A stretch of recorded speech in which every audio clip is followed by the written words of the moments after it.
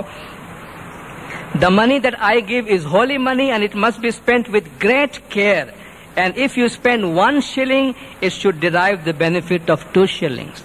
1 روپیہ بھی ہمارا خرچ کرو تو مولا نے فرمایا 2 روپے کا فائدہ اٹھاؤ. اور ایک اور فرمان میں امام نے فرمایا تھا کہ اگر آپ پہ امام کا پیسہ خرچ ہوتا ہے اور آپ صحیح طرح اس کو استعمال نہیں کرتے تو آپ کو دوسری دنیا میں اس کا جواب دینا پڑے گا. اپنے باطنی زندگی میں ہمیں اس کا جواب دینا پڑے گا کہ امام کے ریسورسز ہم نے استعمال کیے، لیکن جو اس کا فائدہ اٹھانا چاہیے تھا وہ ہم نے فائدہ اٹھایا نہیں ہے. تو امام نے جو ہدایات اور گائیڈنس انسٹیٹیوشنز کے حوالے سے ہمیں دی ہے، جو اس کی جان ہے، جو اس کی ایتھکس ہے، آپس کی جو ہمارے انڈرسٹینڈنگ ہے، آپس کا جو ہمارا پیار ہے، آپس کی محبت ہے، سنرجی ہے.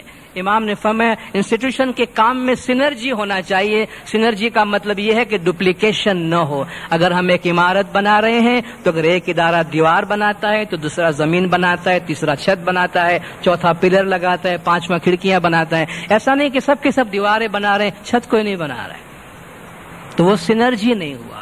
انسٹیٹیوشنز کے تمام کمیٹیز اور تمام لوگ اس طریقے سے ایک دوسرے کو سپورٹ کریں، ایک دوسرے کی انڈرسٹینڈنگ ہو کہ ہم سب مل کر تیز رفتاری کے ساتھ جس طرح امام جماعت کو مستقبل میں دیکھنا چاہتے ہیں اس سمت میں ہم جماعت کو لے جا سکے.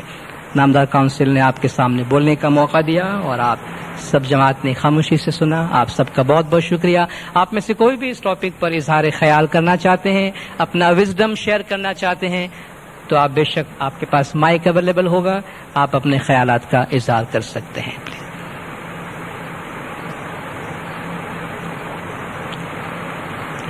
بہت بہت شکریہ. آپ میں سے کوئی اور